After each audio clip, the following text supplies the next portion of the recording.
Hello and welcome back to Sportsnet Lakers. I'm Allie Clifton, joined by our Laker insider, Mike Bresnahan, and longtime NBA writer, our friend, Kevin Ding.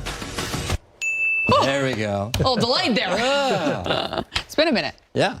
So good to see you. When you walked in, everyone stood up for you? Newsroom? I sensed a little extra energy. Yeah. So I stayed seated because I didn't want to overwhelm you, but I was very excited to see you. Thank you. Yeah? Yeah. It's busy these days, huh?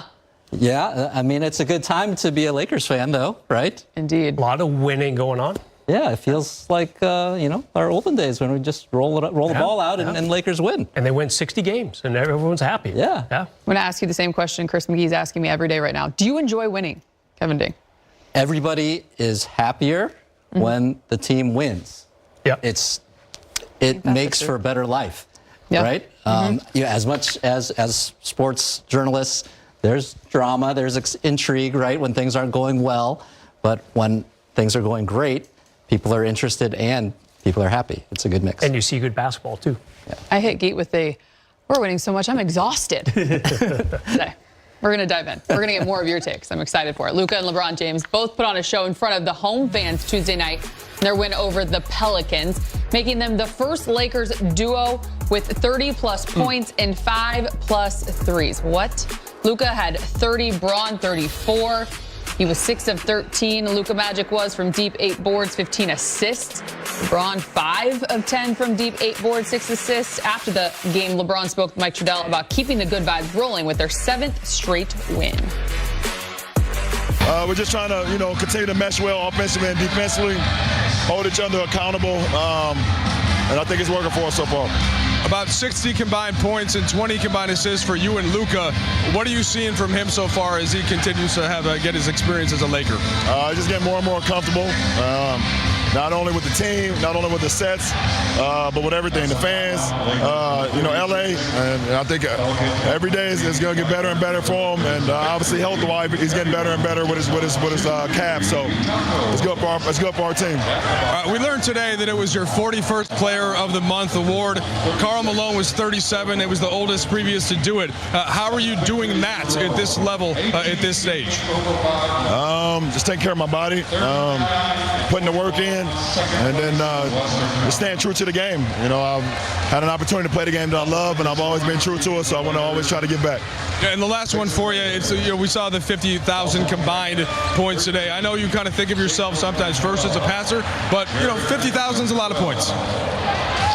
It is. I'm not going to sit here and sugarcoat it. It's a hell of a lot of points, and I'm super blessed to be able to, put that many points up in the best league in the world with the best players in the world over my career. So it's pretty special. All right, appreciate it, LeBron. Appreciate it, Mike. We will get to all of those buckets in just a moment. But this is your first time being here since Luka Doncic became a Laker, as we just talked about before the show started. So Luka and LeBron combined, what a show. How would you best describe what we were watching unfold right before our very eyes? It's creative. It's artistic. It's beautiful basketball to watch from an offensive standpoint, because so rarely on the same team do you have two guys who can orchestrate and are not just great passers. I mean, that's I'm going to put that aside right now, but their ability to read the game is at the nth degree. It's something that most NBA superstars cannot even fathom, understanding the game this well. And so you put one guy on one side of the court running action, and the other guy oftentimes is on the other side of the court. And so there's always the potential that the ball just swings to the other guy who's facing a broken down defense, who then can attack that or shoot it, obviously, if he's open. And so it's not fair. It's just not, it's not the way. I mean, a 5-man game with two guys who can do this it's insane. I kind of like that, Ding. It's not fair. And I kind of like what LeBron said last night. He said, look, it's like having two brainiacs on the court at the same time. So now we have sickos, we have banshees, and now we have brainiacs. We have a lot of fun nicknames. We have guys running around with their hair on fire, as Jackson Hayes describes. Just a lot of fun nicknames emerging because of all the winning. And LeBron, obviously, he likes players with high IQs. He likes players who know what they're doing. And he's played with plenty of them in his career. Of course, he's played with plenty who are not brainiacs. And in this case, I think he's really enjoying himself. Name some name, Greg. I'll leave that to him. But, it's obvious those two are really enjoying themselves. I compared it to like those two in some sort of all-star format where they were on the same team and they drafted each other. And I think that holds true because last night's game, they scored plenty of points. Their defense was okay, good enough. And they're rolling. And they're beating the teams they're supposed to. And even some of the teams, remember early in the year, Allie, they couldn't beat the teams that were good. They're rolling over those teams now. It's been almost 2 months in a row of wins against teams over 500. It's incredible. It's a lot of fun to watch. We're going to break down Luka individually in just a moment, but we got to talk about LeBron James and the 50K, in which Luka called himself insane. When you think about it, reaching that mark, that milestone, how do you make sense of it? Something that arguably probably will never be touched. Yeah, I mean, I remember, like 10 years ago now, writing articles about how LeBron initially fashioned himself as not a scorer, right? He's a pass-first kind of guy, and he's just evolved into a guy who can score at every level. And kudos to him, first of all, because we watch him beyond the arc now. This is unimaginable when he first came into the league. Like, he was not capable of doing this sort of thing. So I know it's sort of automatic that people look at LeBron and say, well, look at that physique. That's how he came into the league, and he was always number one. He has put in some insane work to become a scorer at every level. And so, to me, the fact that he is now rising far and away beyond everybody else who is behind him, and who knows if anybody can threaten him as the all-time scorer in regular season, total points, whatever. The fact is that he's shooting threes now, and so he's able to escalate that scoring total in a way that nobody could earlier in his career, because the game has changed. So it remains to be seen, to me, whether maybe somebody who is a brilliant three-point shooter and can score and is as physically dominant as LeBron can come along and maybe do it like this. But right now, we can't see that. It is crazy to think he reached that mark with a three. Yeah. Yeah. I'll tell you what. Dang, you and I are lucky. We covered Kobe for a long, long time. And we saw some really amazing individual performances. We were there when he scored 81 in a game on a quiet Sunday night. We were there when he scored 60 in his last game ever. And what we didn't see, he did pass Michael Jordan for the all-time scoring list. I think that moved him into fourth at the time on a snowy night in Minnesota. What we didn't see, though, Allie, was him breaking a ton of long-held NBA scoring records. And that's what LeBron is doing. So Ding and I saw a lot of great individual performances from Kobe, but this is crazy. This is like a long spectrum. I mean, he's played 22 years, period. This is historical.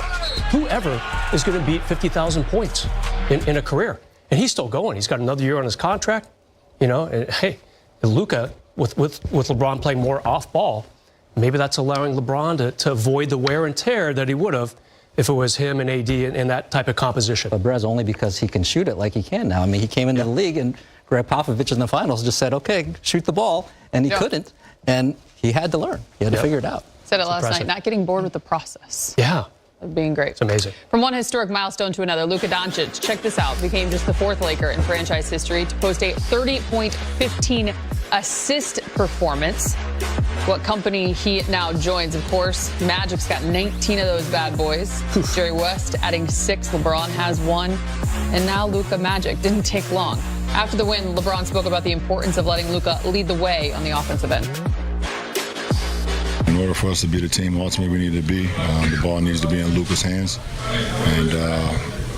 And then when Luka sits down, the ball can be in my hands, or be in AR's hands when he gets back.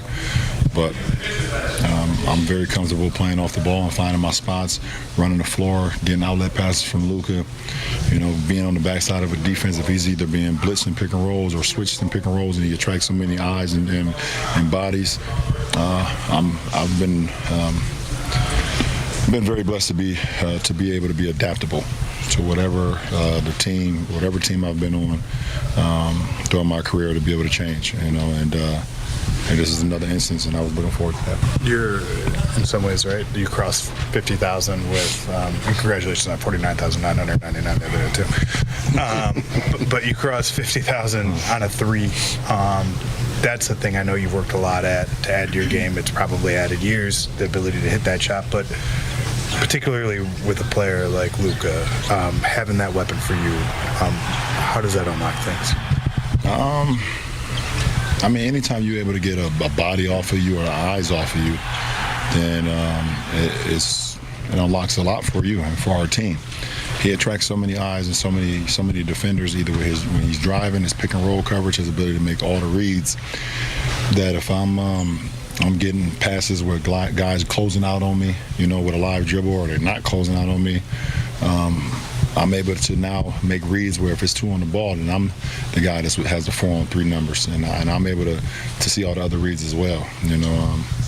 I think there's one play against the Clippers where they blitzed Luka at the top of the key, and he swung it to me. I was in the slot. He swung it to me, and then I started to make the reads, and I was able to find Gabe for a wide open 3 because they was blitzing, and then we had a numbers game. So it's kind of a pick your poison when you have 2, brainiacs when it comes to the game of basketball on the floor at the same time. I actually really like that. Brainiacs. Yeah. Can't say that enough. We're going to do some top takeaways from the Lakers' win streak right now. Kevin Ding, we get to start with you. You're excited about this? I am. I'm going to build off what LeBron just said for himself. Let's just start with this.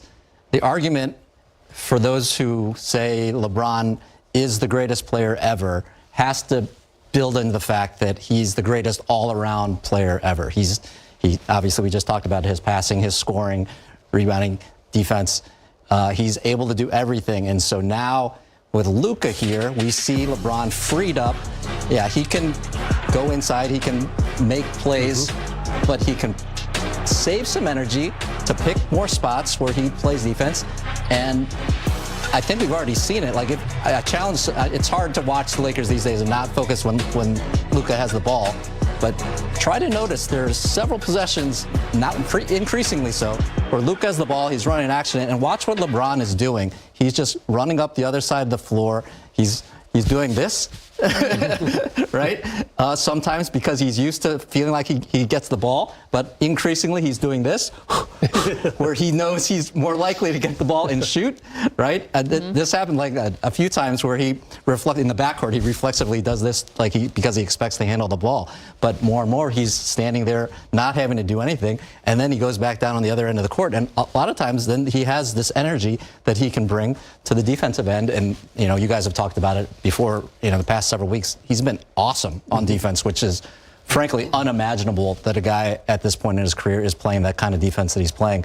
And he didn't play it like this all season either. And that's a big difference in why the Lakers are doing so well. I have an original programming idea with Kevin Ding, body language breakdown. That would be fun. Dive right into it. Keen eye. I can spot some things. Lakers defense, Brez. They're rolling. Yeah, Allie, I'm not alone. When I had this thought after the Luka trade was announced, okay, who's going to play defense? Who's going to rim protect? And then the Lakers made that trade for Mark Williams. Okay, this is the guy. Obviously, that fell apart. So it's kind of like, okay, how is this defense going to look now that the trade deadline is over? And the answer is, it's been incredible. I am so impressed by what they are doing. And as Byron Scott dubbed them, the dogs, Dorian Finney-Smith, Vanderbilt, Gabe Vincent, even Jackson Hayes is getting in there a little bit. I mean, the defense exhibited by the perimeter guys is just so amazing to me that, I'm not convinced they need rim protection. And the eye-opener was the Denver game, no doubt about it. Okay, no rim protection, or less rim protection than AD. How are you going to stop Jokic? And they did. He scored 2 baskets in 35 minutes or whatever it was. I'm impressed, very much so. Did you hear the new nickname that's being circulated? No. Vincent Van Doe. Oh, yeah, I'm in on that. Yeah, I like it. You're not going to take ball at the same exact time. You're not going to take credit for that? I'm not. It was circulating somewhere on the internet. I like it. I like it. I mean, they really are the 3 guys. I'm not going to do that because I'm getting mad right now that there's an awesome graphic of Andrew Miller's that is circulating around and the proper credit is not being given. So I will not do that in return. But Vincent Van Doe, I do love that. Whoever's got that going. Yeah. Luka's love for the game. Yeah, my other big takeaway is, like I said, it's hard not to watch Luka play basketball these days. And it's interesting now that you get to see more of him. And first caveat is people from Dallas who've watched him play, 1,000 games or whatever, he's not even full strength. He's not even really moving to the level that he can. But even when he is moving, his pace is so unique. A little bit like Chris Paul, but obviously a much bigger, stronger player, but willing to take his time to let plays develop, not panicking when he draws multiple defenders, and wanting that to happen so that he can make the reads that he wants. It's just a unique style of ball dominance where the JJ mentioned it the other, like the cadence isn't what you might expect. It's unpredictable in a unique way, and it just draws more and more defenders.